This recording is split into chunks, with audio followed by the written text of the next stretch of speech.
ഇന്നും നമ്മളും നമ്മുടെ നാട്ടിലെ ജനങ്ങളും ഒക്കെ ആശങ്കയോടുകൂടി ചർച്ച ചെയ്യുന്നത് ജാർഖണ്ഡിലെ കന്യാസ്ത്രീകളെ കുറിച്ചാണ്. ജാർഖണ്ഡ് പറയുമ്പോൾ അത് അങ്ങ് അകലെ ദൂരെയല്ലേ എന്ന് നമ്മൾ കരുതും.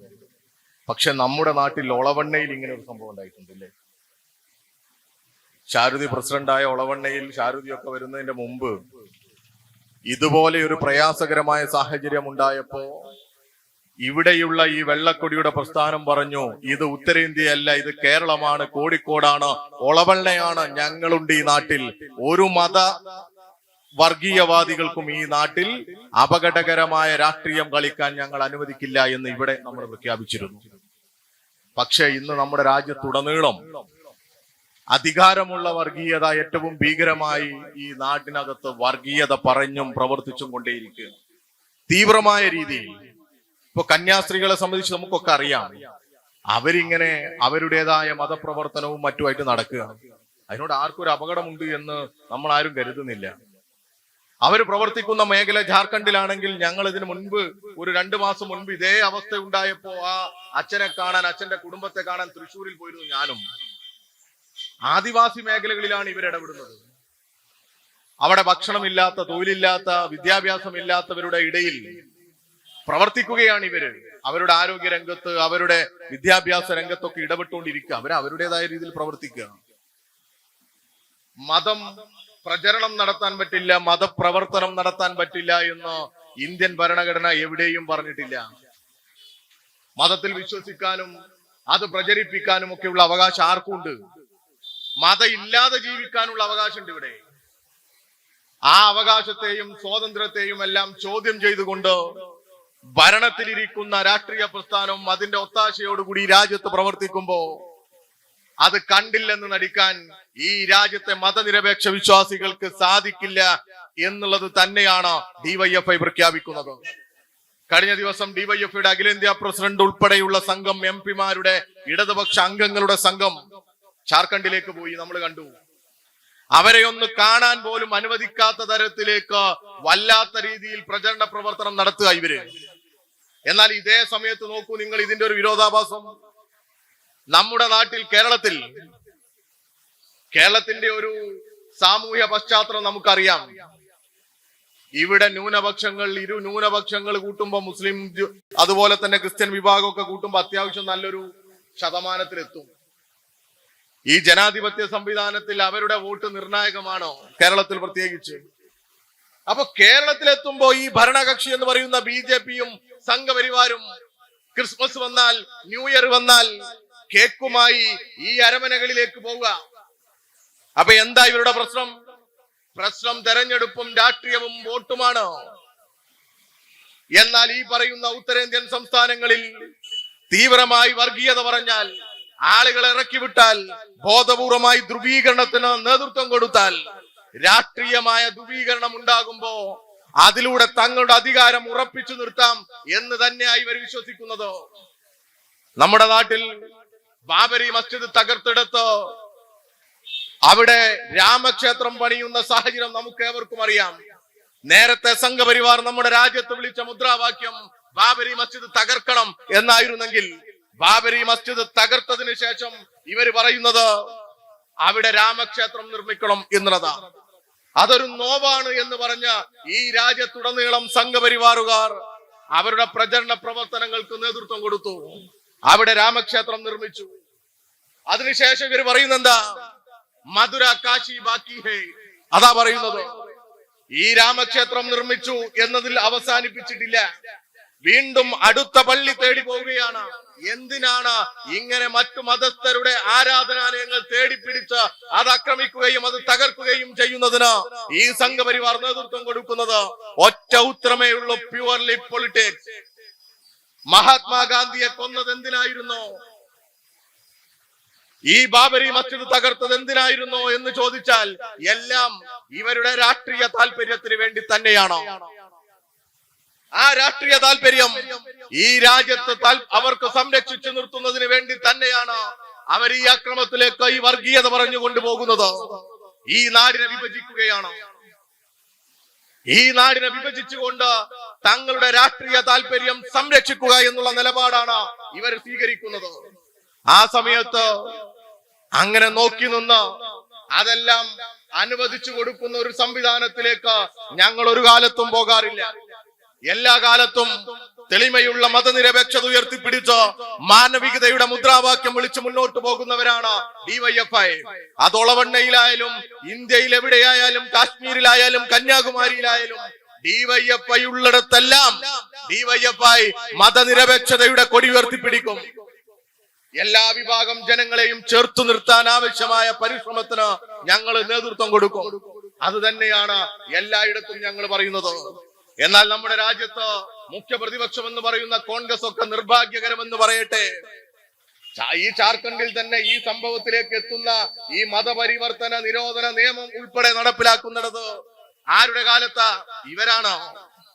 ഇതവിടെ മാത്രമല്ല, ഞാൻ നേരത്തെ സൂചിപ്പിച്ച ബാബരി മസ്ജിദിന്റെ തകർച്ച, ആ തകർത്ത സമയത്ത് അവിടെ രാമക്ഷേത്രം നിർമ്മിക്കണമെന്ന് പറഞ്ഞു വരുന്ന സമയത്ത് അവിടേക്ക് വെള്ളി ഇഷ്ടിക കൊടുത്തയക്കണമെന്ന് പറഞ്ഞത് സാക്ഷാൽ പ്രിയങ്ക ഗാന്ധിയാണ് വെള്ളി ഇഷ്ടിക കൊടുത്തയച്ചത്. ഇതെന്റെ പിതാവിന്റെ സ്വപ്നമാണെന്ന് പറഞ്ഞ വെള്ളി ഇഷ്ടിക കൊടുത്തയക്കുക. ഒരു സാധാരണ അമ്പലം നിർമ്മിക്കുന്നതിന് വെള്ളി ഇഷ്ടികയോ സ്വർണ്ണ ഇഷ്ടികയോ എന്ത് വേണേലും കൊടുത്തയക്കുന്നതിന് നമുക്കാർക്കും പരാതിയില്ല.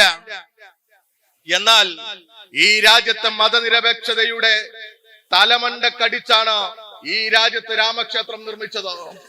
ഇന്നും നമ്മുടെ നാട്ടിലെ ജനങ്ങളുടെ നോവാണ് ഈ ബാബരി മസ്ജിദിന്റെ തകർച്ച.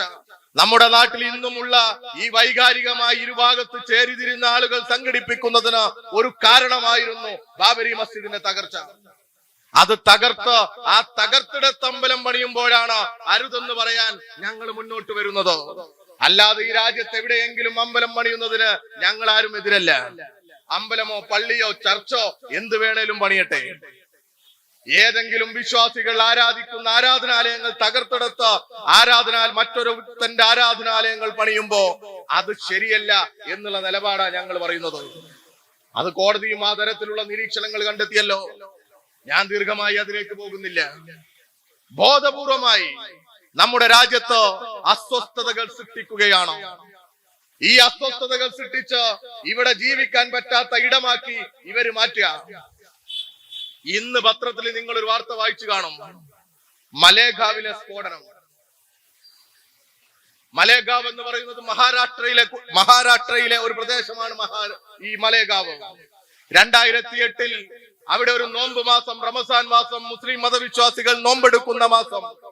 അവിടെ ഒരു കവലയിൽ ഈ മലേഗാവിൽ ഒരു ബൈക്കിൽ കെട്ടിവെച്ച സ്ഫോടക വസ്തു പൊട്ടിത്തെറിച്ച് 6 പേര് ആ തൽക്ഷണം മരിക്കുകയും 100-ലധികം പേർക്ക് അതിഭയാനകമായ പരിക്കേൽക്കുകയും ചെയ്ത സാഹചര്യം. അതിന്റെ പിന്നിലും ഇവരന്ന് ആരോപിച്ചു, ഈ സംഘപരിവാർ കക്ഷികൾ ആരോപിച്ചു അത് മുസ്ലിം തീവ്രവാദികളാണ് എന്ന്. അവരെ തേടി പോകുന്നതിനിടക്ക് അവിടെ രൂപീകരിച്ചിരുന്ന ATS, ആ ATSന്റെ തലവനുണ്ട് കർക്കരെ, ഹേമന്ത് കർക്കരെ, നമുക്ക് ഓർമ്മയുണ്ട്. ആ ഹേമന്ത് കർക്കരയുടെ നേതൃത്വത്തിൽ അന്വേഷണം നടത്തിയപ്പോ അന്വേഷണത്തിൽ അവസാനം കിട്ടിയത് BJPയുടെ നേതാവ് ഒരു സന്യാസിയായിട്ടുള്ള പ്രഗ്യാ സിംഗ് ഠാക്കൂറിന്റെ ബൈക്കാണ് അവർക്ക് ഈ സ്ഫോടനത്തിൽ പങ്കുണ്ട് എന്നുള്ളതാണ്. ബോധപൂർവം ഒരു കലാപമുണ്ടാക്കി, സ്ഫോടനമുണ്ടാക്കി അവിടെ വലിയ കലാപത്തിലേക്ക് ആ നാടിനെ കൊണ്ടുപോകാൻ, മഹാരാഷ്ട്രയെ കലാപകലുഷിതമാക്കാൻ ആസൂത്രണം ചെയ്തതാണ് ഈ അക്രമം എന്ന് ആര് പറഞ്ഞു? മഹാരാഷ്ട്രയിലെ ATS തലവന്മാർ പറഞ്ഞു. അവർ അന്വേഷണം നടത്തി, കണ്ടെത്തി, അവർ കോടതിയിലേക്ക് പോയി. ആ അന്വേഷണം ഏകദേശം പൂർണ്ണമാകുന്ന സമയത്ത് ഈ BJP ഗവൺമെന്റ് അധികാരത്തിൽ വന്നതിന് ശേഷം അന്വേഷണത്തിന്റെ ചുമതല NIA ഏറ്റെടുത്തു. അവരങ്ങ് വെളുപ്പിച്ചു കൊടുത്തു. സാക്ഷികളെല്ലാം കൂറുമാറി. അവസാനം ഇന്നലെ വന്ന കോടതി വിധിയിൽ ഈ പ്രഗ്യാ സിംഗ് ഠാക്കൂറിനെ കുറ്റവിമുക്തയാക്കി എന്നാ പറയുന്നത്. ശക്തമായ സംശയമുണ്ട്, എന്നാൽ അത് തെളിയിക്കാൻ പ്രോസിക്യൂഷന് സാധിച്ചിട്ടില്ല എന്നാ കോടതി കണ്ടെത്തിയത്. നോക്കൂ നിങ്ങൾ, എവിടേക്കാ നമ്മുടെ നാട് പോകുന്നത്? അതിൽ മറ്റൊരു സംഭവം കൂടിയുണ്ട്. ഞാൻ പറഞ്ഞ ഈ അന്വേഷണ ഉദ്യോഗസ്ഥൻ ഹേമന്ത് കർക്കരെ, മഹാരാഷ്ട്രയിലെ ATS തലവൻ, ഈ രാജ്യത്തെ തീവ്രവാദികളോട് ഏതറ്റവും വരെ പോരാട്ടം നടത്തുന്ന ഹേമന്ത് കർക്കരയുടെ നേതൃത്വത്തിലുള്ള സംഘം, ആ ഹേമന്ത് കർക്കറെ ഈ അന്വേഷണം നടത്തി ഈ നിർണായക കണ്ടെത്തലുകളൊക്കെ കണ്ടെത്തിയ ഹേമന്ത് കർക്കറെ ദുരൂഹ സാഹചര്യത്തിൽ മുംബൈയിൽ വെച്ച് തീവ്രവാദികളുടെ വെടിയേറ്റ് മരിച്ചു എന്നുള്ള വാർത്ത നമ്മൾ കുറച്ച് വർഷങ്ങൾക്ക് മുമ്പ് കേട്ടു. എങ്ങനെയാണോ ഈ രാജ്യത്തെ കോടതിയെയും അന്വേഷണ ഉദ്യോഗസ്ഥന്മാരെയും ഭരണാധികാരികളെയും നിഷ്പക്ഷരെന്ന് പറയുന്ന നമുക്ക് അല്ലെങ്കിൽ നോക്കിക്കാണുന്നവർക്ക് മതനിരപേക്ഷ വിശ്വാസികൾക്ക് വിശ്വസിക്കാൻ പറ്റുക? ഇതവിടെ മാത്രല്ല, ഇപ്പൊ അവസാനം നടന്ന പഹൽഗാമിലെ തീവ്രവാദി ആക്രമണം, കശ്മീരിലെ ആക്രമണത്തിൽ നമ്മൾ കണ്ടു, കലിമ ചൊല്ലിയിട്ടില്ലെങ്കിൽ മരണത്തിലേക്ക് പോകണമെന്ന് മുസ്ലിം തീവ്രവാദികൾ കൽപ്പിക്കുക. നെറ്റിയിൽ തോക്ക് ചൂണ്ടി വെച്ചുകൊണ്ട് നിങ്ങൾ കലിമ ചൊല്ലണം, അല്ലെങ്കിൽ നിങ്ങൾക്ക് മരണത്തിലേക്ക് പോകാം എന്ന് പറയാ. അതിൽ സുരക്ഷാ വീഴ്ചയുണ്ട് എന്ന് ഈ രാജ്യത്ത് ചിന്തിക്കുന്നവനെല്ലാം ബോധ്യപ്പെടുന്ന തരത്തിൽ ആ സാഹചര്യം ഉണ്ടായി. ഇതവിടെ മാത്രമല്ല, അതിന്റെ കുറച്ച് വർഷങ്ങൾക്ക് മുമ്പ് പുൽവാമയുണ്ട്. 2019 പുൽവാമയിൽ ഈ കശ്മീരിൽ ഈ BJP-യുടെ അന്നത്തെ ഗവർണർ അദ്ദേഹം 11 തവണ പറഞ്ഞു അവിടെ സുരക്ഷാ വീഴ്ചയുണ്ട് എന്ന്, ഇവിടെ ഒരു സ്കോർപിയോ കറങ്ങി നടക്കുന്നുണ്ട് എന്ന്. അവിടെ നിന്നും ഇന്ത്യൻ പട്ടാളത്തെ കൊണ്ടുപോകുന്നത് നിങ്ങൾ വിമാനമാർഗമോ മറ്റ് ഹെലികോപ്റ്റർ മാർഗമോ കൊണ്ടുപോകണം, റോഡ് മാർഗം കൊണ്ടുപോകരുത്. CRPF ജവാന്മാരെ 2500ഓളം CRPF ജവാന്മാരെ ഈ 2019 കൊണ്ടുപോകരുത് എന്ന് സത്യപാൽ മാലിക് അന്ന് പറഞ്ഞു. ഗവർണർ BJP-കാരൻ പറഞ്ഞു സുരക്ഷാ ഭീഷണിയുണ്ട്. എന്നാൽ രാജ്യം ഭരിക്കുന്ന ഭരണാധികാരികൾ അത് മുഖവിലക്കെടുത്തില്ല. അവിടെ ഒരു സ്കോർപിയോ വന്നു, ഈ പട്ടാളക്കാർ പോകുമ്പോ ആ സ്കോർപിയോ ഇടിച്ചു, വലിയ സ്ഫോടനമുണ്ടായി. 40 ജവാന്മാർ CRPF ജവാന്മാർ പിടഞ്ഞു വീണ് മരിച്ചു കശ്മീരിൽ. ഇത് നമ്മുടെ രാജ്യത്താണ്. തീവ്രവാദത്തിന് അറുതി വരുത്തും, ഭീകരവാദത്തിന് അറുതി വരുത്തും. നോട്ട് നിരോധനം വന്നാൽ അങ്ങനെ നടക്കുന്ന ആദ്യം പറഞ്ഞു, പിന്നെ പറഞ്ഞു കശ്മീരിന്റെ പ്രത്യേക അവകാശം എടുത്തു കളഞ്ഞാൽ, ആർട്ടിക്കിൾ 370 എടുത്തു കളഞ്ഞാൽ അതോടുകൂടി തീവ്രവാദികൾ മുട്ടുകുത്തും എന്ന് പറഞ്ഞവരാ.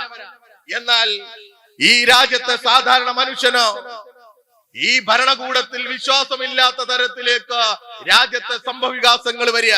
അത് പുൽവാമയാകട്ടെ പഹൽഗാം ആവട്ടെ, ഇതിന്റെ പേരിൽ നമ്മുടെ നാട്ടിൽ പോലും അസ്വസ്ഥതകൾ സൃഷ്ടിക്കാൻ ഇവർ ശ്രമിക്കുകയല്ലേ? ഇവർ ശ്രമിച്ചുകൊണ്ടിരിക്കുക. പഹൽഗാമിൽ അക്രമം നടത്തിയപ്പോ മുസ്ലിം തീവ്രവാദികളാണ് ഇതിന് പിന്നിലെന്ന് പറഞ്ഞ രാജ്യത്തെ മുസ്ലിങ്ങളെല്ലാം തീവ്രവാദികളാണ് എന്ന് പറയത്തക്ക വിധത്തിൽ ഇവർ വാട്സപ്പുകളിൽ വലിയ പ്രചരണത്തിന് നേതൃത്വം കൊടുത്തു. എന്തോ ഈ നാടിന്റെ ഭാഗ്യത്തിന് കേരളത്തിലുള്ള ഒരു രാമചന്ദ്രൻ എന്ന് പറയുന്ന ഒരു മനുഷ്യൻ ആ അക്രമത്തിൽ കൊല്ലപ്പെട്ടിരുന്നു.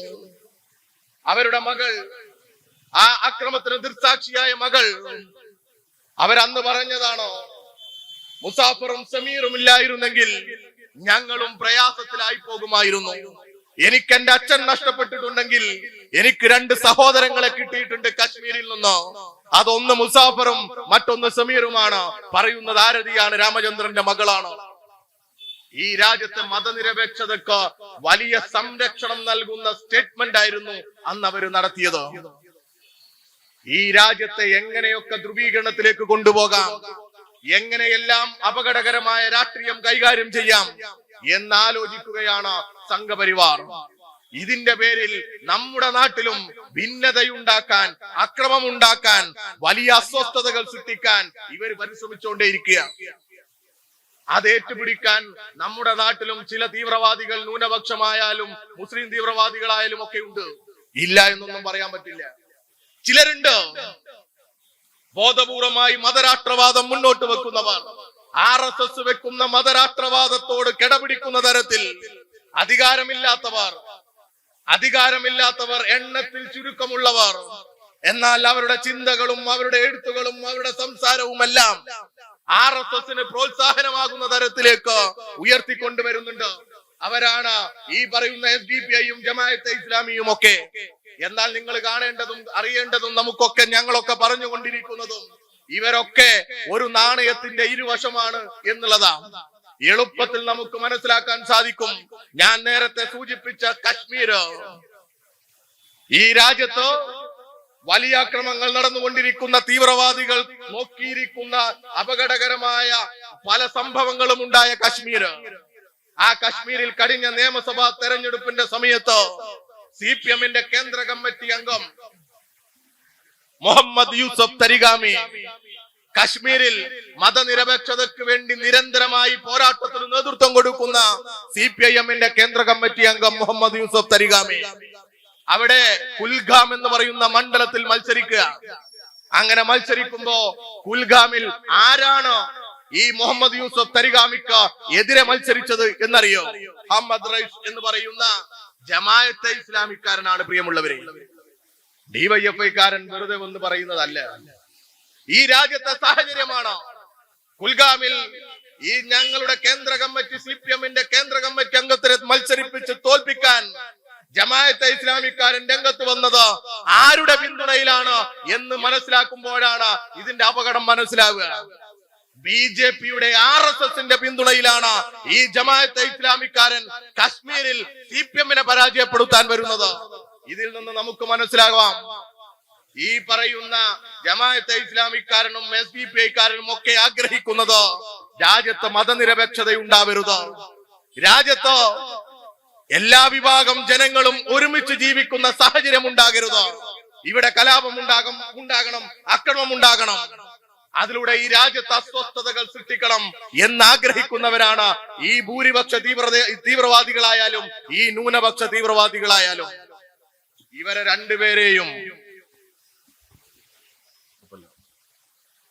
രണ്ടുപേരെയും ഒരുമിച്ച് പ്രതിരോധിക്കുക എന്നുള്ളത് ശ്രമകരമായ ദൗത്യമാണ്. ആ ദൗത്യത്തിനാണ് ഈ തെരുവിൽ ജാഥയുമായി DYFI വരുന്നത്. ഞങ്ങൾക്ക് പറ്റാവുന്ന സമയത്തെല്ലാം, ഞങ്ങൾ സാധ്യമാകുന്നിടത്തെല്ലാം ഞങ്ങൾ ഈ നാടിനെ രാഷ്ട്രീയവൽക്കരിക്കുന്നുണ്ട്. ഈ നാടിനോട് പറയുന്നുണ്ട്, ഈ ഇരുവർഗീയതയും അപകടകരമാണ്. നമ്മുടെ നാട് ബഹുസ്വരതയുള്ള നാടാണ്, എല്ലാ ജനവിഭാഗങ്ങളും ജീവിക്കുന്ന നാടാണ്. ഹിന്ദുവിന് ഹിന്ദുവായും മുസൽമാന് മുസൽമാനായും ക്രിസ്ത്യാനിക്ക് ക്രിസ്ത്യാനിയായും ഇതൊന്നുമല്ലാത്തവൻ അങ്ങനെയും ആത്മാഭിമാനത്തോടെ സ്വാതന്ത്ര്യത്തോടെ ഈ പിറന്ന നാട്ടിൽ ജീവിക്കാനുള്ള സാഹചര്യം ഉണ്ടാകണം. ആ സാഹചര്യത്തിന് വേണ്ടിയാണ് ഞങ്ങൾ പ്രവർത്തിക്കുന്നത്. അതിനുവേണ്ടിയായിരിക്കണം നമ്മൾ ഈ നാടിന്റെ ജനാധിപത്യ അവകാശങ്ങളെല്ലാം വിനിയോഗിക്കേണ്ടത്. അല്ലാതെ ഏതെങ്കിലും വർഗീയതക്ക് പുറകിൽ അണിനിരക്കുന്നവർക്ക് വേണ്ടി നമ്മൾ പ്രവർത്തിക്കാൻ നമ്മൾ നിന്നുകൊടുക്കരുത്. ഞങ്ങൾ ഇതോടൊപ്പം ഈ നാട്ടിലെ യുവജനങ്ങളെ ബാധിക്കുന്ന വിഷയം കൂടി പറയുകയാണ്. ഞങ്ങൾക്ക് തൊഴിൽ വേണമെന്ന് ഞങ്ങൾ ഈ രാജ്യത്തെ ഗവൺമെന്റിനോട് ആവശ്യപ്പെടുകയാണ്. ഇത് പറയുമ്പോഴും 2014 അധികാരത്തിൽ വന്ന BJP ഈ രാജ്യത്തെ ജനങ്ങളോട് പറഞ്ഞത്, യുവജനങ്ങളോട് പറഞ്ഞത് പ്രത്യേകിച്ച്, നിങ്ങളിൽ 2 കോടി പേർക്ക് ഒരു വർഷം തൊഴിൽ കൊടുക്കും എന്നുള്ളതാണ്. ഒരു വർഷം 2 കോടി പേർക്ക് തൊഴിൽ കൊടുക്കുമെന്ന് പറഞ്ഞ അധികാരത്തിൽ വന്നവര് BJP. എന്നാൽ നമ്മുടെ രാജ്യത്തിന്റെ സ്ഥിതി എന്താ? ഇപ്പൊ ഇവിടെ പറഞ്ഞു ചെറുപ്പക്കാരുടെ ഒരു എണ്ണമൊക്കെ. നമ്മുടെ രാജ്യത്ത് 48 കോടിയോളം ചെറുപ്പക്കാരുണ്ട്. 18നും 40നും ഇടയിൽ പ്രായമുള്ള 48 കോടി ജനങ്ങളുണ്ട് എന്നാ കണക്ക്. പുതിയ സെൻസസ് വന്നില്ല, അതിന് മുമ്പത്തെ കണക്ക്. 48 കോടി എന്ന് പറയുമ്പോ ഏകദേശം 35% ഈ രാജ്യത്ത് ചെറുപ്പക്കാരുണ്ട്. 18നും 40നും ഇടയിൽ പ്രായമുള്ളവർ.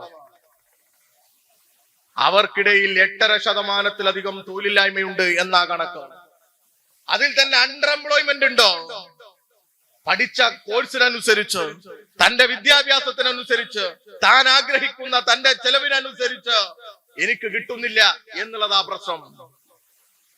അതിൽ തന്നെ ജോലി എടുക്കുന്നിടത്ത്, ജോലി ചെയ്യുന്നിടത്തുള്ള സമാധാനക്കുറവ്, അവരുടെ സ്ട്രെസ്, ബുദ്ധിമുട്ടുകളെല്ലാം കൂടുതൽ വേറെയുമുണ്ട്. കാരണം കോർപ്പറേറ്റുകൾക്കിടയിൽ ജോലി ചെയ്യുമ്പോൾ ഉണ്ടാകുന്ന വല്ലാത്ത അസ്വസ്ഥതകൾ, തൊഴിലിടത്തിൽ നടക്കുന്ന ചൂഷണങ്ങൾ. ഇപ്പൊ നോക്ക്, നമ്മുടെ രാജ്യത്ത്, ലോകത്ത് എല്ലാം തൊഴിലാളികൾ പോരാട്ടം നടത്തി വാങ്ങിയ അവകാശമുണ്ടോ? 8 മണിക്കൂർ തൊഴിൽ, 8 മണിക്കൂർ വിശ്രമം, 8 മണിക്കൂർ വിനോദം, ഉറക്കം ഒക്കെ പറഞ്ഞിട്ട്. എന്നാൽ ഇന്ന് നമ്മുടെ രാജ്യത്ത് 8 മണിക്കൂറൊക്കെ പോയി 14, 15, 16 മണിക്കൂർ നിങ്ങൾ ജോലി ചെയ്യണം എന്നുള്ളിടത്തേക്ക് കോർപ്പറേറ്റുകൾ എത്തുക. അതിന് പിന്തുണ കൊടുക്കുന്ന തരത്തിലേക്ക് കർണാടകയിലെ കോൺഗ്രസ് ഭരിക്കുന്ന ഗവൺമെന്റും എത്തുക. ഈ രാജ്യത്ത് തൊഴിലിടത്തിൽ മനസമാധാനമില്ലാത്തതിന്റെ പേരിൽ അസ്വസ്ഥതകൾ കാരണം മരണപ്പെട്ടവരുടെ പേര് നമുക്കറിയാം. അന്ന സെബാസ്റ്റ്യനെ കുറിച്ച് നമുക്കറിയാം. ഇങ്ങനെയൊക്കെയുള്ള സാഹചര്യം നമ്മുടെ രാജ്യത്തുണ്ട്. 91,000 പേരാണ്, 91,134 പേര്. ചെറിയ വ്യത്യാസം ചിലപ്പോ അങ്ങോട്ടോ ഇങ്ങോട്ടോ ഉണ്ടാവും. 2014 മുതൽ 2025 വരെ ഈ രാജ്യത്ത് തൊഴിലില്ലാത്തതിന്റെ പേരിൽ ആത്മഹത്യ ചെയ്തിട്ടുണ്ട്. തൊഴിലില്ലാത്തതിന്റെ പേരിൽ മനുഷ്യർ ആത്മഹത്യ ചെയ്യുക നമ്മുടെ രാജ്യത്ത്. ഈ BJP എന്തായിരുന്നു പറഞ്ഞത്? ഇനി ഈ രാജ്യത്ത് തൊഴിലില്ലാത്തതിന്റെ പേരിൽ ഒരു മനുഷ്യനും ആത്മഹത്യ ചെയ്യില്ല. കൃഷിക്കാരന് അവന്റെ ഉൽപ്പന്നത്തിന് വില ലഭിക്കാത്തതിന്റെ പേരിൽ ആത്മഹത്യ ചെയ്യേണ്ട അവസ്ഥ ഈ രാജ്യത്തുണ്ടാവില്ല. ഇതൊക്കെ പറഞ്ഞ് അധികാരത്തിൽ വന്നവരാ BJP.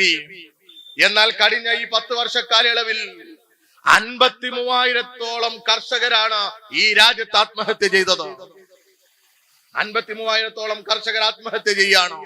പ്രതിവർഷം 5,000-ഓളം കർഷകര് അവർ ഉൽപ്പാദിപ്പിക്കുന്ന ഉൽപ്പന്നത്തിന് അവരാഗ്രഹിക്കുന്ന, അവർ പ്രതീക്ഷിക്കുന്ന അർഹമായ പണം ലഭിക്കാത്തതിന്റെ പേരിൽ, അവരുടെ ജീവിതം മുന്നോട്ട് കൊണ്ടുപോകാൻ പറ്റാത്തതിന്റെ പേരിൽ ആത്മഹത്യ ചെയ്യുന്ന നാടാണ് ഈ നമ്മുടെ നാട്. നേരത്തെ ഇവിടെ സൂചിപ്പിച്ചു, പട്ടിണി കിടക്കുന്നവരുടെ എണ്ണം പെരുകുന്ന നാടാണ് നമ്മുടെ നാട്. ഹങ്കർ ഇൻഡെക്സ് എന്ന് പറയുന്ന ഒന്നുണ്ട്, പട്ടിണി സൂചിക. എന്നെ കേൾക്കുന്ന DYFIക്കാരും ചെറുപ്പക്കാരും ഒക്കെ ഇത് കുറെ കണ്ടിട്ടുണ്ടാവും, വാർത്തകളിലൊക്കെ വരുന്നത്. ലോകത്തെ രാഷ്ട്രങ്ങൾക്കിടയിൽ 123 രാഷ്ട്രങ്ങൾക്കിടയിൽ പരിശോധന നടത്തിയപ്പോ ഏറ്റവും കൂടുതൽ പട്ടിണി കിടക്കുന്ന രാജ്യത്തെ ഇങ്ങനെ പട്ടിക തിരിച്ചു. പട്ടിണിയില്ലാത്ത രാജ്യം 1, 2, 3 അങ്ങനെ വന്നു. അങ്ങനെ ഈ നമ്മുടെ രാജ്യത്ത് ഈ നരേന്ദ്രമോദിയുടെ നെഞ്ചളവ് നോക്കി, നരേന്ദ്രമോദിയുടെ കോട്ടും സൂട്ടും നോക്കി, നരേന്ദ്രമോദിയുടെ വലിയ പ്രസംഗം കേട്ട് ജീവിക്കുന്ന നമ്മുടെ നാട്, ആ നാടിന്റെ സ്ഥാനം ഹങ്കർ ഇൻഡെക്സ് 111. എന്നാൽ BJP അധികാരത്തിൽ വരുന്ന സമയത്ത് നമ്മുടെ രാജ്യത്തെ ഈ പട്ടിണി സൂചികയിൽ നമ്മുടെ രാജ്യത്തിന്റെ സൂചികയുടെ അളവ് എവിടെയായിരുന്നു? 55-ലായിരുന്നു. ഈ ബംഗ്ലാദേശ് ഉണ്ട്, നമ്മുടെ അടുത്തുള്ള രാജ്യം ബംഗ്ലാദേശ്. പാകിസ്ഥാൻ ഉണ്ട്, അവരെ കുറിച്ചൊക്കെ നമ്മൾ പറയും. ബംഗ്ലാദേശിന്റെ സ്ഥാനം എത്ര അറിയോ നിങ്ങൾ? 81. ഹങ്കർ ഇൻഡെക്സിൽ ബംഗ്ലാദേശിന്റെ പുറകില നമ്മുടെ രാജ്യം. പാകിസ്ഥാന്റെ സ്ഥാനം, ഇവര് പറയല്ലോ നമ്മൾ പാകിസ്ഥാനിലേക്ക് പോകണം എന്നൊക്കെ പറഞ്ഞ് വലിയ തിട്ടൂരിറക്കുന്നവരാ. ഹങ്കർ ഇൻഡെക്സിൽ പാകിസ്ഥാന്റെ സ്ഥാനം 102. അത് മാത്രല്ല, നമ്മുടെ രാജ്യം സമാധാനത്തോടു കൂടി ജീവിക്കാൻ പറ്റുമോ ഇല്ലേ? അതൊക്കെ നോക്കൂ. ഇപ്പോ ഹാപ്പിനെസ് ഇൻഡെക്സ്, ഇപ്പൊ ഹാപ്പിനെസ് ഫെസ്റ്റിവലുകൾ നടത്തുക. മനുഷ്യർ സന്തോഷത്തോടു കൂടി ജീവിക്കാൻ ആഗ്രഹിക്കുന്നവരാണോ? സന്തോഷം തേടി പോകുന്നവരാ. നമ്മുടെ നാടിന്റെ സന്തോഷ സൂചിക എത്രയാണെന്നറിയോ? 126. ഹാപ്പിനെസ് ഇൻഡെക്സ് 143 രാജ്യങ്ങളുടെ പട്ടിക ഇട്ടു. അതിൽ മനുഷ്യർ സന്തോഷത്തോടു കൂടി ജീവിക്കുന്നത് ഏത് രാജ്യത്താണ് എന്ന് ചോദിക്കും. അതിൽ 1-ാം സ്ഥാനം ഫിൻലാൻഡാ. എന്നാൽ അതില് നമ്മുടെ രാജ്യത്തിന്റെ സ്ഥാനം 126. മനുഷ്യന് സന്തോഷത്തോടു കൂടി ജീവിക്കാൻ പറ്റാത്ത ഇടമാണ് നമ്മുടെ നാട്. അതിലും നമുക്ക് നോക്കാം, ബംഗ്ലാദേശിന്റെ സ്ഥാനം 118. പാകിസ്ഥാന്റെ സ്ഥാനം 108. എന്തേ നമ്മുടെ രാജ്യത്ത് മനുഷ്യർക്ക് സന്തോഷമില്ല? എന്നാൽ ഇതൊക്കെ പറയുമ്പോഴും നമുക്ക് നമ്മുടെ കേരളം, ആ കേരളത്തെ കുറിച്ച് പറയാതിരിക്കാൻ പറ്റില്ല. കേരളം ഇന്ത്യയിൽ മറ്റു സംസ്ഥാനങ്ങളെ എല്ലാം പരിശോധിച്ചാൽ അതിൽ നിന്നെല്ലാം വ്യത്യസ്തമാണ് നമ്മുടെ കേരളം. ഞാൻ ഈ പറഞ്ഞ പട്ടിണി സൂചിക നമുക്ക് ഉറപ്പിച്ചു പറയാൻ പറ്റും, ഇന്ത്യയിൽ ഒരു മനുഷ്യൻ പോലും പട്ടിണി കിടക്കാത്ത സംസ്ഥാനമാണ് ഈ പിണറായി വിജയൻ ഭരിക്കുന്ന കേരളമെന്ന്. പട്ടിണിയില്ലാത്ത നാടാ. ഈ ഗവൺമെന്റ് ഈ രണ്ടാം ഗവൺമെന്റ് വന്ന സമയത്ത് ഒരു പരിശോധന നടത്തി. ദരിദ്രരുടെ എണ്ണം, ദരിദ്രർ മാത്രമല്ല അതിദരിദ്രരുടെ എണ്ണം, പട്ടിണിയൊക്കെ കിടക്കാൻ സാധ്യതയുള്ളവരുടെ എണ്ണം അങ്ങനെ 64,000 ഉണ്ട് എന്ന് കണക്കാക്കി. ആദ്യഘട്ടത്തിൽ അവരെ മെച്ചപ്പെടുത്താനുള്ള സമീപനം സ്വീകരിച്ചു. പിന്നീട് പ്രഖ്യാപിച്ചതാ ഈ നവംബർ മാസം 1-ാം തീയതി അതിൽ ഒരാൾ പോലും ഈ അതിദരിദ്രരുടെ പട്ടികയിൽ ഉണ്ടാവില്ല എന്ന് ഈ ഗവൺമെന്റ് പ്രഖ്യാപിച്ചു. അതാ വ്യത്യാസം രാജ്യവും നമ്മുടെ സംസ്ഥാനവും. സന്തോഷ സൂചിക, ഹാപ്പിനെസ് ഇൻഡെക്സ്, ഈ രാജ്യത്ത് മനുഷ്യർ സന്തോഷത്തോടു കൂടി ജീവിക്കുന്ന നാടേതെന്ന് ചോദ്യത്തിന് ഇന്ത്യ ടുഡേ നടത്തിയ സർവേയിൽ 1-ാം സ്ഥാനത്തുള്ളത് ഇടതുപക്ഷം ഭരിക്കുന്ന ഈ കേരളമാണ്. പ്രിയമുള്ളവരെ, ഇടതുപക്ഷം ഭരിക്കുന്ന കേരളം. ഇതാ പ്രത്യേകത. തൊഴിലില്ലായ്മയുടെ കാര്യത്തിൽ ഞാൻ ദീർഘിപ്പിച്ചു പോകുന്നില്ല. ഇന്ത്യയിൽ ഏറ്റവും കൂടുതൽ പേർക്ക് PSC മുഖാന്തരം തൊഴിൽ കൊടുക്കുന്ന സംസ്ഥാനം ഏത് എന്ന് ഞങ്ങൾ പറയുന്നതല്ല. ഇന്ത്യയിലെ UPSC എന്ന് പറയുന്ന യൂണിയൻ പബ്ലിക് സർവീസ് കമ്മീഷൻ, അങ്ങനെ ഒരു സംഗതി ഉണ്ട് കേട്ടോ. നമ്മുടെ നാട്ടിലെ ചെറുപ്പക്കാർക്കൊന്നും ഇപ്പൊ UPSC എന്ന് പറയുന്നത് അറിയില്ല. കാരണം എന്താ? UPSC ഒരു പരീക്ഷ നടത്താറില്ല. ഇപ്പോ നമ്മുടെ നാട്ടിൽ ഒരുപാട് റാങ്ക് ലിസ്റ്റുകൾ ഉണ്ട്. പലർക്കും പരാതി ഉണ്ടാകും, ഞാൻ ആഗ്രഹിച്ചതുപോലെ ലിസ്റ്റിൽ ഞാൻ പെട്ടില്ലല്ലോ, അല്ലെങ്കിൽ ലിസ്റ്റിൽ പെട്ടല്ലോ, എല്ലാവർക്കും ജോലി കിട്ടിയില്ലല്ലോ. ഇതൊക്കെ ഞങ്ങൾക്കും ആശങ്കയുണ്ട്. എല്ലാവർക്കും ജോലി കൊടുക്കണമെന്ന് ആഗ്രഹിക്കുന്നവരാണ് ഞങ്ങള്, അതിനുവേണ്ടി പരിശ്രമിക്കുന്നവരാണ് ഞങ്ങള്. പക്ഷെ സാഹചര്യങ്ങൾ മനസ്സിലാക്കിയിട്ട് മാത്രമേ ഞങ്ങൾ സമര പോരാട്ടങ്ങൾക്ക് നേതൃത്വം കൊടുക്കാറുള്ളൂ. ഇന്ത്യയിലെ മറ്റു സംസ്ഥാനങ്ങളെ അപേക്ഷിച്ച് എത്രയോ മുൻപന്തിയിലാണ് ഈ കൊച്ചു കേരളം. സാമ്പത്തികമായി ഇങ്ങനെയൊക്കെ പ്രതിസന്ധി ഉണ്ടായിട്ടും ഇന്ത്യയിലെ UPSC പുറത്തുവിട്ട കണക്ക് പ്രകാരം ഇന്ത്യയിൽ എല്ലാ സംസ്ഥാനങ്ങളും എടുത്ത് പരിശോധിച്ചാലും ആ സംസ്ഥാനങ്ങളൊക്കെ കൊടുക്കുന്ന നിയമനങ്ങൾക്ക് എത്രയോ മുകളിലാണ് കേരളം കൊടുക്കുന്ന നിയമനം. ഇന്ത്യയിൽ 100 പേർക്ക് നിയമനം കൊടുക്കുന്നുണ്ടെങ്കിൽ അതിൽ 50 പേർക്ക് കൊടുക്കുന്നത് ഏത് സംസ്ഥാന? കേരള. അതാ നമ്മുടെ സംസ്ഥാനത്തിന്റെ പ്രത്യേകത. ഇപ്പോ ഏറ്റവും അടുത്ത് ഞങ്ങൾ എടുത്തു വന്നൊരു ലിസ്റ്റ് ഉണ്ടായിരുന്നു. LPST, TTC കഴിഞ്ഞ് നേരത്തെ TTC ഇപ്പൊ D.Ed എന്നൊക്കെ പറയുന്ന കോഴ്സുകൾ, അധ്യാപക വിദ്യാർത്ഥികളാവേണ്ട കോഴ്സുകൾ. ആ കോഴ്സ് കഴിഞ്ഞ് പരീക്ഷ എഴുതിയ കുട്ടികളുണ്ട്. ആ കുട്ടികള് പരീക്ഷ എഴുതി ഒരു ലിസ്റ്റ് ഇട്ടു. ആ ലിസ്റ്റില് മലപ്പുറം ജില്ലയിലെ ലിസ്റ്റ് പരിശോധിച്ചു ഞങ്ങള്. ആ പരിശോധിക്കാനുണ്ടായ ഒരു സാഹചര്യവും ഉണ്ട്. അവിടെ മത്സരിച്ച ഇപ്പോ ഒരു അൻവർ എന്ന് പറയുന്ന ഒരു സ്ഥാനാർത്ഥി ഉണ്ട്. അയാൾ കുറച്ചു മുമ്പ് ഇടതുപക്ഷത്തോട് പിണങ്ങി ആ സ്വതന്ത്ര പരിവേഷം ഒഴിവാക്കി ഇടതുപക്ഷത്തിനെതിരെ വലിയ വിമർശനം മുന്നോട്ട് വെക്കുന്ന സാഹചര്യം ഉണ്ടായി.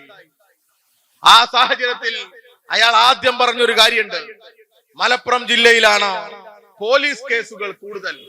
അത് പറയുന്നതിന് 2 കാരണമുണ്ട്. എന്താ അറിയോ? പോലീസ് സംവിധാനത്തെ ആക്ഷേപിക്കുന്നതിനോടൊപ്പം മറ്റൊരു കാരണമുണ്ട്, അതിലൊരു വർഗീയതയുണ്ട്. മലപ്പുറം എന്ന് പറയുന്നത് മുസ്ലിങ്ങൾ താമസിക്കുന്ന പ്രദേശമാണ്. അവിടെ അവർക്കെതിരെ എന്തോ കേസെടുക്കുന്നു പോലീസ്, അധികമായി എന്തോ സമീപനം സ്വീകരിക്കുന്നു എന്ന് പറയാ. പോലീസ് കേസെടുക്കുമല്ലോ, സ്വാഭാവികമല്ലേ? ഇപ്പൊ ഞങ്ങളൊക്കെ DYFIയുടെ ഭാരവാഹികളാകുമ്പോ സ്വാഭാവികമായിട്ട് ചെറുപ്പക്കാര് രാവിലെ മുതൽ വിളിക്കൂലേ? എത്ര പേരെ വിളിക്കുമ്പോൾ വിളിച്ചിട്ട് പറയും, എന്താ പറയാ, സഖാവേ എന്റെ ബൈക്ക് പോലീസ് ഒന്ന് പിടിച്ചു. പിടിച്ചോ? പിടിച്ചു. എന്താ പ്രശ്നം? അല്ല, ഞാൻ കുറച്ച് ഓവർ സ്പീഡ് എന്ന് പറയൂ. ആയിക്കോട്ടെ, പിന്നെ കഴിക്കൂ. അല്ല, ഞാൻ ഹെൽമെറ്റ് ഇട്ടില്ലേ എന്ന് പറയും, പിന്നെ കഴിക്കൂ. അല്ല, ബൈക്കുമ്മല് 3 ആളുണ്ട് അല്ലെ പറയില്ല. നമ്മളെ കുട്ടികള്, നമ്മളെ പുറയിലെ കുട്ടികൾ തന്നെ ആയിരിക്കും ഇതൊക്കെ, അതിന് വ്യത്യാസമൊന്നുമില്ല. എന്നിട്ട് ചോദിക്കും, അല്ല ഞാൻ ഹെൽമെറ്റ് ഇട്ടില്ലേനി, അപ്പൊ ഹെൽമെറ്റ് ഇട്ടില്ലേനി, ബൈക്കിൽ 3 ആളുണ്ടേനി, ഓവർ സ്പീഡ് പിന്നെ നോക്കും, എനിക്ക് ലൈസൻസും ഇല്ല, അറിയും. അപ്പൊ കേസ് എടുക്കണ്ടെന്ന് പറയാൻ പറ്റുമോ? കേസ് എടുക്കും പോലീസ്. അത് ഏത് പോലീസായാലും എടുക്കും. അങ്ങനത്തെ പോലീസ് കേസുകളുടെ എണ്ണം നോക്കിയിട്ട് മലപ്പുറമാണ് കൂടുതൽ എന്ന് പറഞ്ഞ് വലിയ പ്രചരണം നടത്തുക. സ്വാഭാവികമായിട്ടും ചെറുപ്പക്കാർ ഇത് കേൾക്കും. പിണറായിന്റെ പോലീസ് ഞങ്ങൾക്കെതിരെ മാത്രം കേസെടുക്കണതിന്റെ കാരണം അവർക്ക് പ്രശ്നമല്ല കേട്ടോ. അയാൾ പിന്നെയും പറഞ്ഞു, എന്താ കേസെടുക്കണതിന്റെ കാരണം? ആ സ്വർണ്ണൊക്കെ ഉള്ളിൽ കയറ്റിട്ട് കൊണ്ടുവരുന്ന പരിപാടി ഉണ്ടല്ലോ, അങ്ങനെ കൊണ്ടുവരുമ്പോ പോലീസ് എടുത്ത് തപ്പി നോക്കിയിട്ട് ഞങ്ങളെ പിടിക്കുന്നു. അത് കൂടുതൽ മലപ്പുറം ജില്ലയിലാണ്. നോക്കുമ്പോ മലപ്പുറം ജില്ലയിൽ ഒരു ജില്ലാ പഞ്ചായത്ത് മെമ്പർ, മുസ്ലിം ലീഗിന്റെ ജില്ലാ പഞ്ചായത്ത് മെമ്പർ, ഞങ്ങൾ പരിശോധിച്ചപ്പോ നിങ്ങൾ ആരും ഇത് അറിഞ്ഞിട്ട് പോലും ഉണ്ടാവില്ല.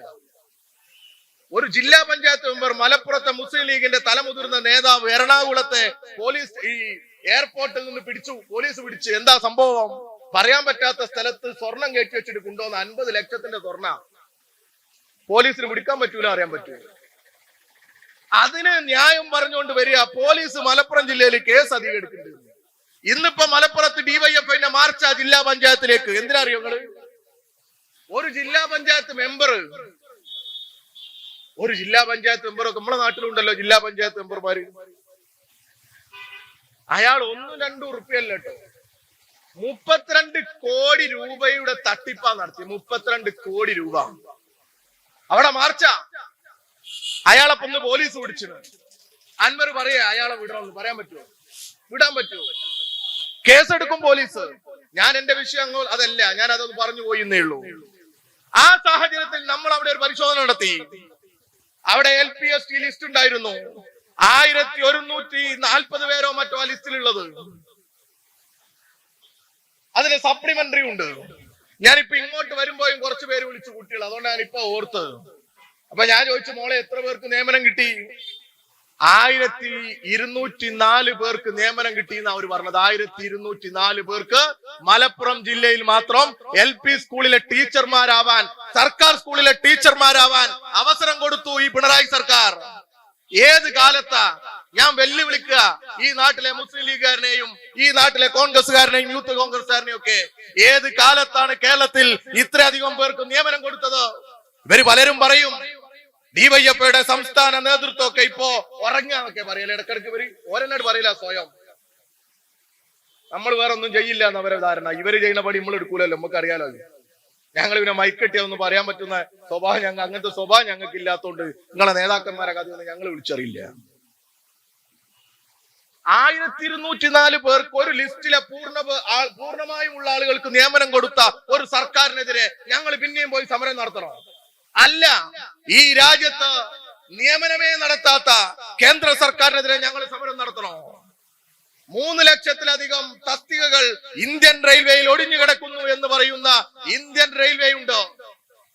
ആ ഇന്ത്യൻ റെയിൽവേയിലേക്കല്ലേ ഞങ്ങൾ സമരം നടത്തേണ്ടത്? അത് ഞങ്ങൾ നടത്തുന്നുണ്ട്. ഇന്ത്യയിലെ LIC, SBI, BSNL പോലെയുള്ള പൊതുമേഖലാ സ്ഥാപനങ്ങളെല്ലാം തസ്തികകൾ വെട്ടിക്കുറക്കുക. എന്നാൽ ഈ കേരളത്തിൽ എവിടെയും തസ്തികകൾ വെട്ടിക്കുറക്കുന്നില്ല. UDF ഈ കേരളം ഭരിച്ചിരുന്ന സമയത്ത് ഞങ്ങളൊക്കെ B.Ed പഠിക്കുന്ന സമയ, ആ കാലഘട്ടം ആലോചനയിൽ ഉള്ളവരൊക്കെ ഒന്ന് ആലോചിച്ചാൽ നന്നാവും. എന്നെ കേൾക്കുന്നവരിൽ പലർക്കും ഒരുപക്ഷെ 9 വർഷങ്ങൾക്ക് അപ്പുറത്തുള്ള ഉമ്മൻചാണ്ടിയുടെ ഭരണം ഓർമ്മയിൽ കാണില്ല. അപ്പൊ ചിലപ്പോ അവർക്കൊക്കെ അറിയാതെ പറയാൻ തോന്നുന്നു, എന്താ ഈ ഭരണത്തിന്റെ നേട്ടം എന്നൊക്കെ ചിലപ്പോ ചോദിച്ചു വരും. അന്ന് ഈ കേരളത്തിൽ SFI ആയിരുന്നു നടന്നിരുന്ന ഞങ്ങളൊക്കെ സമരം നടത്തിയിരുന്നത് നമ്മുടെ നാട്ടിലെ സാധാരണക്കാരൻ പഠിക്കുന്ന സ്കൂളുകൾ, ആ സ്കൂളുകൾ സംരക്ഷിക്കാനാ സമരം നടത്തിയത്. നമ്മുടെ തൊട്ടടുത്തുള്ള മലാപ്പറമ്പ് സ്കൂളിലെ മാനേജർ, അന്നത്തെ വിദ്യാഭ്യാസ മന്ത്രി മുസ്ലിം ലീഗുകാരൻ അബ്ദുൾ റബ്ബിന് കത്തയച്ചിട്ട് പറഞ്ഞത് ഈ സ്കൂള് പൂട്ടട്ടെ എന്നാ. അപ്പൊ അയാൾ തിരിച്ചു ചോദിച്ചു, പൂട്ടിട്ട് എന്താ പരിപാടി എന്ന് ഓർമ്മല്ലേ നമുക്ക്? അന്ന് ഈ വെള്ളക്കൊടിയുമായിട്ട് ആ സ്കൂളിന്റെ മുന്നിൽ പോയി സമരം ചെയ്തു ഈ കേരളത്തിലെ ഡിവൈഎഫ്ഐയും SFIയും. അങ്ങനെ സംരക്ഷണ ഭിത്തി തീർത്തു. ഞങ്ങൾ നടത്തിയ സമരത്തിനിടയിലേക്കാണ് മഹാനായ MT വാസുദേവൻ നായർ കടന്നു വന്ന് പറഞ്ഞത്, ഇത് സാംസ്കാരിക ഫാസിസമാണ്. ഈ നാട്ടിലെ സാധാരണക്കാരന്റെ മക്കൾക്ക്, കർഷക തൊഴിലാളിയുടെ മക്കൾക്ക് പണമില്ലാതെ പഠിക്കാൻ പറ്റുന്ന വിദ്യാലയങ്ങൾ അതെന്നേക്കുമായി അടച്ചുപൂട്ടുന്ന UDFന്റെ ഈ സമീപനത്തിനെതിരെ MT വാസുദേവൻ നായർക്ക് പോലും പറയേണ്ട സാഹചര്യം ഉണ്ടായിരുന്നു. അവിടെ നിന്നാണ് പ്രിയമുള്ളവരെ ഒരു ജില്ലയിൽ മാത്രം ആയിരക്കണക്കിന് അധ്യാപകർക്ക് ഗവൺമെന്റ് ജോലി കൊടുക്കുന്ന സാഹചര്യം ഈ കേരളത്തിൽ ഉണ്ടായത്. എന്നാൽ ഇത് പൂർണ്ണമാണോ എന്നുള്ള അഭിപ്രായം ഡിവൈഎഫ്ഐക്കില്ല. പഠിച്ചിറങ്ങുന്ന അഭ്യസ്തവിദ്യരായ ചെറുപ്പക്കാർക്കെല്ലാം തൊഴിൽ കിട്ടുന്ന സാഹചര്യം ഉണ്ടാകണം. അതൊരു സംസ്ഥാന സർക്കാരിനോട് മാത്രം കൂട്ടിയാൽ കൂടുന്ന കാര്യമാണ് എന്നുള്ള അഭിപ്രായം ഞങ്ങൾക്കില്ല. എന്നാൽ രാജ്യം ഭരിക്കുന്ന ഗവൺമെന്റ്, സംഘപരിവാറിന്റെ നേതൃത്വത്തിലുള്ള ഗവൺമെന്റ് ഈ രാജ്യത്തെ യുവജനങ്ങളോട് കാണിക്കുന്നത് കടുത്ത വഞ്ചനയാണ്, അനീതിയാണ്. ഇന്ത്യൻ പട്ടാളത്തിലേക്ക് പോലും താൽക്കാലികക്കാരെ കുത്തിനിറക്കുന്ന സംവിധാനമാണ് നമ്മൾ കണ്ടത്. ഇന്ത്യൻ പട്ടാളത്തിലാണ് ഇന്ത്യയിലെ ചെറുപ്പക്കാർ കുറച്ചെങ്കിലും പ്രതീക്ഷ അർപ്പിക്കുന്നത്. ഒരു പരീക്ഷ എഴുതി ഒരു ടെസ്റ്റ് നടത്തിയാൽ ഒരു ജോലി കിട്ടുമെന്നുള്ള പ്രതീക്ഷ. അവിടെയും 2021-22 കാലത്ത് ഒരു നിയമനവും നടത്തിയിട്ടില്ല. പ്രിയമുള്ളവരെ, ഇതിനെതിരെയാണോ ഡിവൈഎഫ്ഐ തെരുവിൽ സമരവും പോരാട്ടവുമായി ഇറങ്ങുന്നത്? ഞങ്ങൾ ഈ നാട്ടിലുടനീളം ജനങ്ങളെ രാഷ്ട്രീയമായി ഉത്ബുദ്ധരാക്കുന്നത് ഈ രാജ്യം മുന്നോട്ട് വെക്കുന്ന തെറ്റായ നയങ്ങൾക്കെതിരെയാണോ? ജോബ്ലെസ് ഗ്രോത്ത് ആണ് നേരത്തെ UDF കോൺഗ്രസ് മുന്നോട്ട് വെച്ചത് നവലിബറൽ നയങ്ങളുടെ ഭാഗമായി. എങ്കിൽ അതേ ജോബ്ലെസ് ഗ്രോത്ത് ഈ രാജ്യത്തെ കോർപ്പറേറ്റുകൾക്ക് ലോക മുതലാളിത്തത്തിന് വേണ്ടി അതേ സമീപനം സ്വീകരിച്ചുകൊണ്ടാണ് BJP ഗവൺമെന്റ് മുന്നോട്ട് പോകുന്നത്. അതുകൊണ്ട് കേന്ദ്ര ഗവൺമെന്റിന്റെ തലതിരിഞ്ഞ നയത്തിനെതിരെയുള്ള ശക്തമായ പോരാട്ടമായി തന്നെയാണ് ഈ ഓഗസ്റ്റ് 15-ന് ഡിവൈഎഫ്ഐ കാണുന്നത്. ആ പോരാട്ടത്തിൽ ഈ നാടാകെ അണിനിരക്കണമെന്നും ഈ രാജ്യം ഭരിക്കുന്ന ഭരണാധികാരികളുടെ തെറ്റായ നയത്തിനെതിരെ ശക്തമായ പ്രതിരോധവും പ്രതിഷേധവും ഉയർത്തിക്കൊണ്ടുവരണമെന്ന് മാത്രം അഭ്യർത്ഥിച്ചുകൊണ്ട് അതുലിന്റെ നേതൃത്വത്തിൽ, ശാരുതിയുടെ നേതൃത്വത്തിൽ, വിനീതിന്റെ നേതൃത്വത്തിൽ ഈ തെരുവിലൂടെ നടക്കുന്ന ഈ കാൽനട പ്രചരണ ജാഥക്ക് എല്ലാവിധ അഭിവാദ്യങ്ങളും നേർന്നുകൊണ്ട് ഈ ജാഥ ഏറെ സ്നേഹത്തോടെ ഉദ്ഘാടനം ചെയ്ത് അറിയിച്ചുകൊണ്ട് ഞാൻ എന്റെ വാക്കുകൾ അവസാനിപ്പിക്കുന്നു. അഭിവാദ്യങ്ങൾ. ലാൽ സലാം.